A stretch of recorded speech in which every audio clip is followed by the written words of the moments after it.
The cat. Your humerus, they like to say it's a humerus because it has a hole in it, so you gotta remember H and H go together. So if we just put this on a test, say it's a humerus. You have your ulna, which has a U with it. And your radius I like to use by process of elimination. It's not an ulna, it's not a tibia, it's not a femur. It's a radius. Does not have an R, unfortunately. Your femur looks like your standard femur. It's got the big old baseball bat on the end, which connects in nicely with your innominate bone. One of these is called an innominate bone. When they're together, they're the pelvis. The innominate bone is made up of 3 different portions of bone: your ilium, your ischium, and your pubis.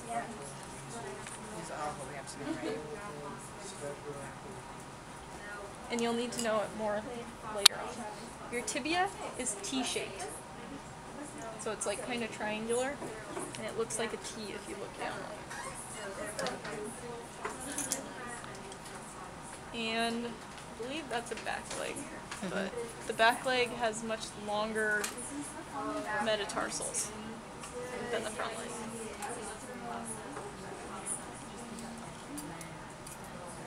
And you have your scapula, which you have to know the different processes that come off of it, but I think it's in another packet. I think it's the next packet has, or the, no, the packet after that one has all the labeled parts of your scapula. Oh, does it have it on this one? Sorry, it does have it on this one. Okay, so if your thing is facing this way, you have a coracoid process that comes off the front right here. See that little thing? You flip it over, the process that's coming off towards you now is your acromyon process. And because this is the opposite, this is your supraspinous fossa, and this is your intraspinous fossa. So you have to know the difference between which way your scapula is facing and whether it's a right and left scapula. Okay, and this is your scapular spine, and this projection right here is your metacromyon process. And the indentation right here is your glenoid fossa.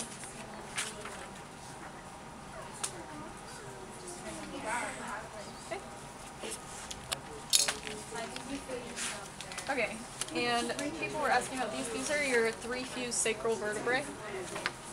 They're all nice and tight and fused together. They don't come apart, so we can't just show you one sacral vertebrae. We have to show you all 3 at once. The caudal vertebrae are much tinier. And you guys all got to see these in the packets. Okay, so going over the cat's skull. Okay, so right in front here, you have your premaxilla bone. Your premaxilla has your incisors on it. Okay, it's right here.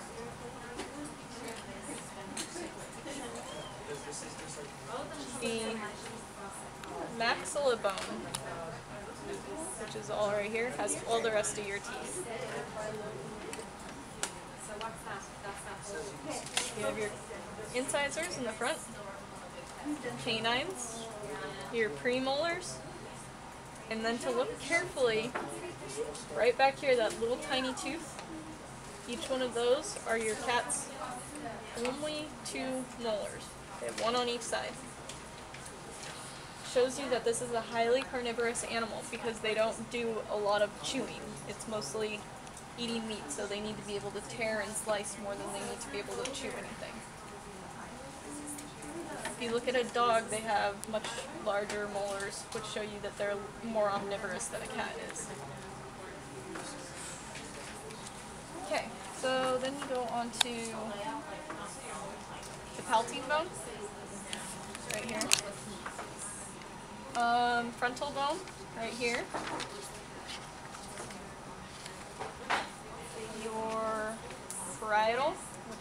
here. You can see the sutures for it right there. Temporal bones down here. Your tympanic bone is this thickened region around your external acoustic meatus, which is this hole. So the thickened region is your tympanic. Your occipital is right here. Your inner parietal, this little crest that sticks up right there. Your pterygoid sticks down right here and right here. You guys all see that?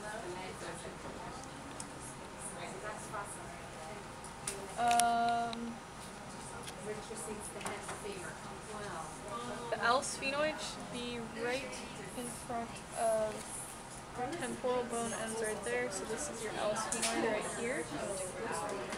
And will be better when we flip it over. And your lacrimel, at least I pronounce it like that because that was the only way I remembered how to spell it. Other people say lacrimal. Is right here. You can see somebody chipped it off on the inside. See where that chip is? It's right there.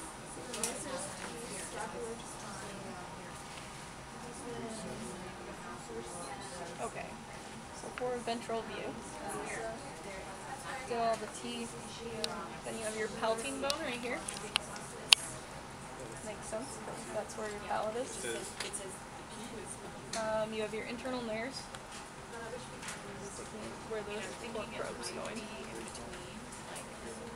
Temporal bone again right here. This is all part of your temporal bone. Tympanic bone, we went over that. This is your tympanic bulla. This rounded portion. In kangaroo rats, they're really huge because they have really good hearing. Okay, so starting from the back forward, your basiosphenoid is right here. It's not well defined on this one. There's one where somebody's drawn around the cat skull with pencil like 5 million times. Looks really nice. The one right in front of it is your presphenoid, which is right here.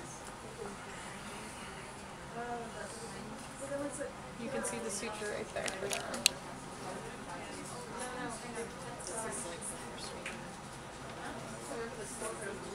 Sorry, that's presphenoid is right here.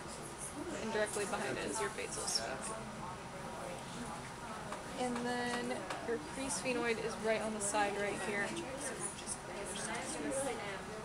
So, your ALS sphenoid is on the side.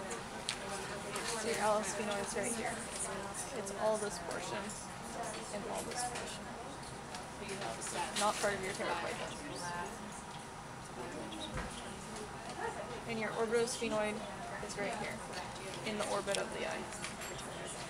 That would be called orbitosphenoid.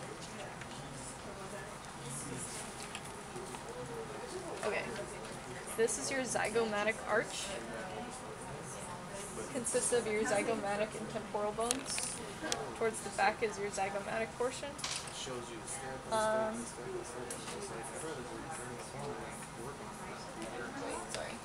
Towards the front is your zygomatic portion. Towards the back is your temporal portion. So zygomatic, temporal portion. Okay.